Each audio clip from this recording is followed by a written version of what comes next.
Beberapa waktu belakangan, perhatian publik tertuju pada kebijakan kenaikan pajak bumi dan bangunan atau PBB yang memicu keresahan di Kabupaten Pati, Jawa Tengah ketika Bupati Sudewo menaikkan tarif PBB hingga 250%. Kebijakan ini tak hanya menuai protes, tapi juga menyulut aksi demonstrasi besar-besaran dari masyarakat yang merasa terbebani. Menanggapi situasi ini, Menteri Dalam Negeri Tito Karnavian mengambil langkah cepat. Pada Kamis 14 Agustus 2025, usai meninjau kegiatan pangan murah Polri di Jakarta Utara, Tito menyampaikan bahwa ia akan menggelar rapat daring dengan seluruh kepala daerah di Indonesia.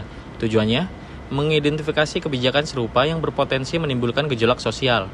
Dalam rapat ini, Tito akan menekankan pentingnya kehati-hatian dalam menetapkan kebijakan fiskal seperti kenaikan nilai jual objek pajak atau NJOP maupun PBB.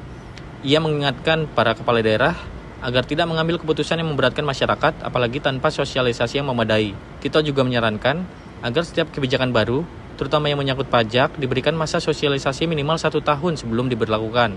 Hal ini menurutnya penting agar masyarakat memiliki waktu untuk memahami dan mempersiapkan diri terhadap perubahan. Mendagri juga mengingatkan pentingnya komunikasi dua arah antara pemerintah daerah dan masyarakat. Ia meminta para kepala daerah untuk lebih terbuka dan responsif terhadap aspirasi warga. Dialog harus dibuka seluas-luasnya, baik sebelum kebijakan dibuat maupun ketika masyarakat menyampaikan protes atau keberatan. Di akhir pernyataannya, Tito mengimbau masyarakat agar menyampaikan pendapat dengan cara-cara yang tertib dan damai, tanpa tindakan anarkis.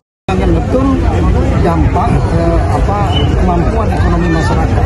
Nah, ini yang kita nilai. Apalagi saya mohon rekan-rekan kepala daerah lain yang setiap kebijakan yang berhubungan dengan pajak, retribusi, jangan sampai memberatkan masyarakat. Lakukan bertahap saja, dan bertahap. Itu selama penghitungan NJOP juga harus hati-hati. Jadi jangan sampai memberatkan masyarakat. Prinsip utamanya itu, dan lakukan sosialisasi. Masih ada waktu untuk sosialisasi.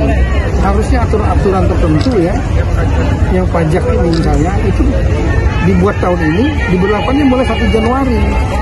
Gitu. Nah jadi tahun berikutnya.